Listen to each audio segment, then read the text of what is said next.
Have you ever wondered why some people find love again in their later years, while others choose to live alone for the rest of their lives?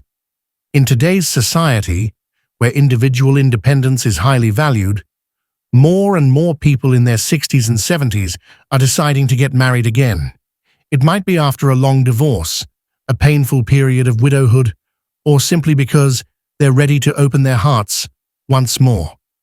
But is love at this age the same as it was in our 20s? What changes when we fall in love and marry at a stage in life where everything seems already settled?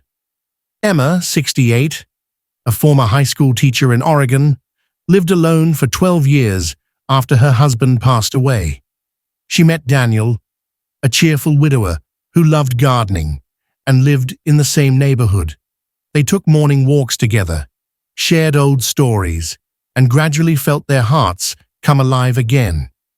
But when it came to considering marriage, Emma started to worry. Who would manage the household? Who would pay the bills? If either of them got sick, who would take care of whom? And was it really necessary to live together? Many people believe that love in old age is simple. Just being together is enough. But in reality, without clearly defining expectations, habits, and personal boundaries, a senior marriage can easily become an awkward trial living arrangement, where the couple grows apart instead of growing closer. However, if you understand the 5 truths below, you can enter marriage again with confidence and hope. You'll discover what makes marriage after 60 unique, how to preserve personal space while still nurturing love, and why clarity is the most beautiful gift you can offer each other. If you're considering remarriage or simply curious about love in the golden years, this podcast is for you. And if this topic speaks to you, feel free to leave a comment, because your story might just inspire someone out there. Now let's begin the journey of exploring the 5 truths you need to know before saying, "I do" again. Love after 60 can be more fulfilling and peaceful than ever. But for that to happen, you must enter this journey with open eyes and an open heart. And one of the very first truths that many people tend to overlook is money. Have you ever wondered, if I remarry, will I lose the benefits I receive from my previous spouse? What will happen to the assets I've spent a lifetime accumulating? And what about the inheritance I intend to leave for my children or grandchildren? Remarrying after age 60 isn't just about emotions. It can bring a wide range of financial consequences that, if not anticipated, can lead you and your family into awkward, even prolonged legal conflicts. For example, if you're receiving Social Security benefits based on a deceased or divorced spouse, getting married again might cause you to lose those payments. Likewise, pension benefits often come with strict rules about who qualifies as a beneficiary, and those rules can change with remarriage. Not to mention assets already accumulated, such as real estate, retirement accounts, IRA, 401k, or stocks. These all need to be carefully reviewed to ensure fairness between your new partner and your existing children. Many people neglect this, resulting in invalidated wills or asset distributions that no longer reflect their true intentions. The good news is, you can absolutely stay in control if you take action. Remarriage doesn't have to come with financial risks if you prepare correctly, clearly, and in a timely manner. Instead of avoiding difficult conversations, consider them opportunities to build solid trust in your new relationship and protect the values you've spent your life creating. You should begin by having an honest discussion with your partner about financial matters, from income and assets to expectations around sharing or keeping things separate. Then, seek guidance from an independent financial advisor who specializes in late-life marriage and estate planning. Don't hesitate to establish necessary legal documents such as a prenuptial agreement or to update your will and retirement account beneficiaries. This isn't about distrust, it's about maturity. You've worked hard your whole life to build a strong financial foundation. Now, as love comes around again, you deserve to enjoy it without worry. With smart, proactive planning, you can step into your new marriage with peace of mind, freedom, and serenity, just as love in later life should be. But finances are only one piece of the puzzle. When two people come together at this age, it's not just hearts that unite, but entire families. And that brings us to the second truth. One of the things few people prepare for when entering a second marriage after 60 is the complexity of family dynamics. When you remarry, it's not just two people coming together. It's an entire network of loved ones, expectations, concerns, and sometimes unspoken insecurities. Have you ever considered how your children, grandchildren, or siblings might feel about your remarriage? Might they feel replaced, or as though a part of their past is being lost? Could sharing time, space, or even assets with someone new cause rifts in long-standing family bonds? In reality, many late-in-life marriages face challenges not because the couple doesn't love each other, but because they struggle to integrate their existing family circles. Adult children may worry about inheritance. Young grandchildren might feel distant, and the new partner may feel unsure about their role within a tightly knit family. Without careful handling, these subtle tensions can leave you caught between new love and old responsibilities, something no one wants at this stage in life. But this doesn't have to be a barrier. In fact, when you approach the situation with proactive dialogue and a spirit of trust, family can become a source of strength, not division. The key lies in transparency, patience, and heartfelt communication. Start by having an open conversation with your family. Explain that you are remarrying, not to replace anyone, but to find joy, companionship, and mutual care in your golden years. Be sure to listen to their feelings and concerns too.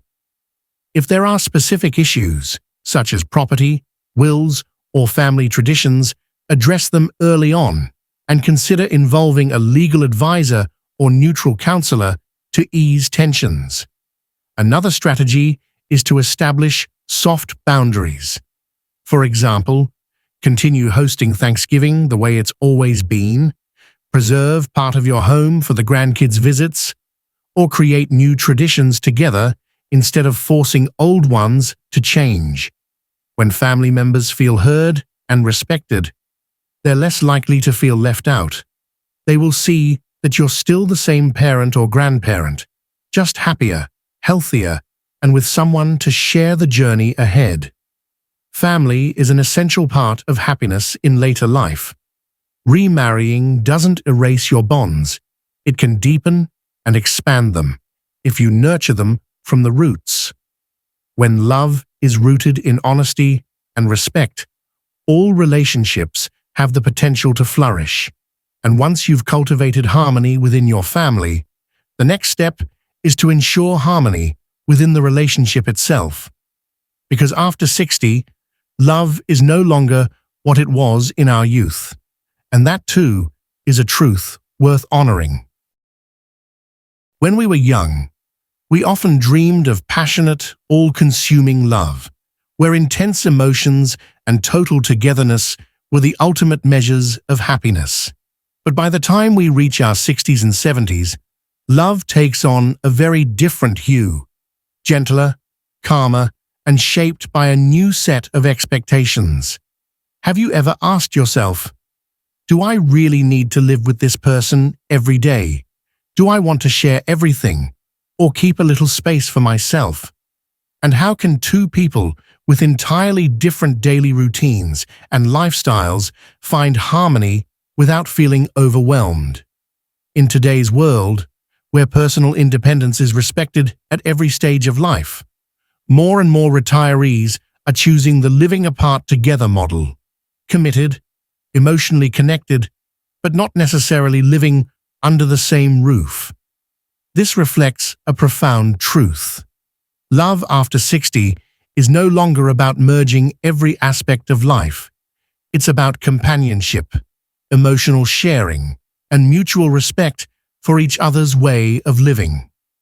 If you enter a new marriage with the mindset of finding a life companion, rather than seeking a flawless other half, you'll find the journey much more comfortable.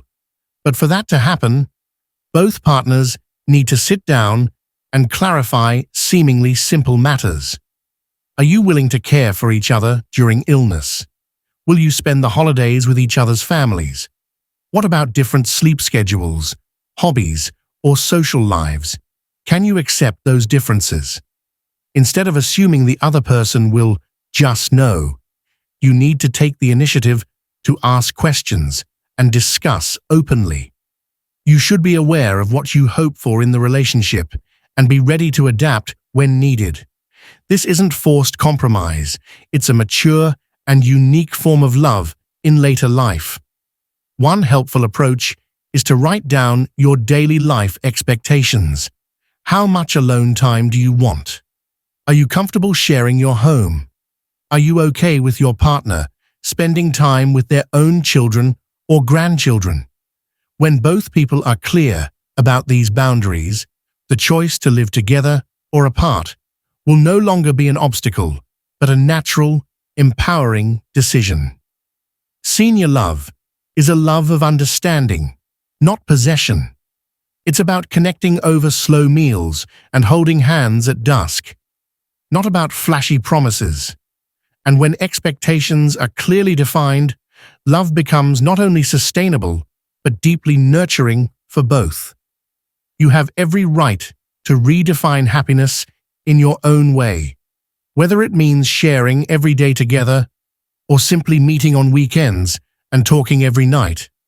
What matters most is that both of you feel at peace and free to be yourselves.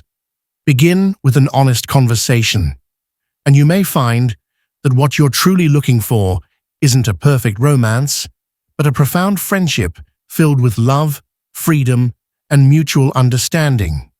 And once you've aligned emotionally, there's still one crucial piece not to overlook: the legal matters that can directly impact your health, assets, and decision-making in unexpected situations. Let's explore that next. Love is a matter of the heart, but marriage, especially remarriage after 60, is a legal contract with serious consequences if not carefully prepared. And this is something many people overlook, only to face painful situations when they are at their most vulnerable. Have you ever asked yourself, if I become incapacitated, who will have the legal right to make medical decisions for me? If I pass away before my new spouse, how will my assets be divided? And if I want my children from a previous relationship to retain full inheritance rights, will that be honored under the law? Marriage is a legal act that deeply affects personal rights, from healthcare decision-making and insurance benefits to the management of joint property. If you don't clearly establish the proper legal documents, the law will automatically prioritize your new spouse in most cases. This can conflict with your true wishes, especially if you have children from a previous marriage or assets built up over a lifetime. In reality, many people remarry without updating their wills, setting up advanced healthcare directives, or assigning a new financial power of attorney. Some even forget to review the beneficiaries listed on retirement accounts. These oversights can lead to painful disputes, not only within families, but also in courtrooms. The good news is, everything can be managed if you take action early. Love and law don't have to conflict. They can coexist beautifully when guided by transparency and mutual respect.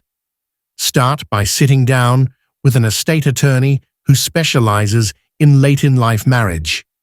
Together, you can create a prenuptial agreement, not to guard your assets, but to clearly define rights, responsibilities, and intentions for both partners. At the same time, updating your will, revising your retirement account beneficiaries, and organizing your healthcare directives are all essential steps. One simple but powerful action is to create a living will, a detailed guide that outlines your medical preferences if you ever become unable to communicate them. This doesn't just protect your rights, it spares your partner from the heavy burden of making difficult choices alone during emotional times. Legal planning does not kill romance, it protects it. When everything is clear from the beginning, both of you can feel more secure, more connected, and confident that this relationship is built on fairness, understanding, and trust. And once your heart is at peace and your mind is settled, you can fully embrace the greatest gift life, after 60, has to offer. Happiness, not as a fleeting emotion, but as a way of living, fully and meaningfully, every single day. When we're young, happiness is often defined by intense moments, a love confession in the rain, the first home built together, spontaneous road trips. But by the time we reach our 60s, we begin to see that happiness is no longer a destination. It's the quiet peace we find in everyday life. Have you ever asked yourself, what truly brings me joy at this stage of life? Is it being loved or being understood? Is it having someone to care for you or having the freedom to care for yourself? And if I choose to remarry, will it enrich my life or make it more complicated? After 60, happiness is no longer measured by external milestones, but by a sense of inner fulfillment. Numerous studies in the US show that older adults feel most content when they have autonomy over their lifestyle, maintain meaningful relationships, and share their lives with someone who holds similar values. That might include marriage or not. What matters is that it feels right for you. Some people remarry, hoping it will fill the emptiness of loneliness, only to find disappointment when it doesn't bring the joy they expected. Others remarry only after they've made peace with themselves. And that's what allows the relationship to become an enriching addition, not their sole anchor. When you know who you are, what you need, and what makes your mornings meaningful, you're truly ready to share life with someone else. So before you say, I do, ask yourself, what version of happiness are you pursuing? Are you still chasing an old ideal? Or are you ready to redefine happiness on your own terms? Marriage at this age doesn't need to be perfect. It just needs to be honest, suitable, and bring you peace. One practical way to approach this is to write down 3 things that make you happy each day and ask whether your potential partner can walk beside you in those things. If you enjoy quiet mornings, gardening, or walking the dog, will they respect that space? If you value time with your children, grandchildren, or close friends, will they understand? Happiness after 60 doesn't come from forcing yourself into old molds. It comes from the courage to live authentically. When you move to the rhythm of your own life, the right person will arrive, not to save you, but to walk with you through the most beautiful chapter of your journey. Love can be beautiful at any age, as long as it begins with self-awareness and a willingness to share.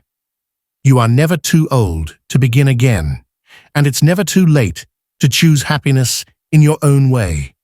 And if it feels like that time is now, open your arms and welcome it in. Thank you for taking the time to listen. I truly appreciate it, because I understand that considering remarriage after 60 is not just a personal decision.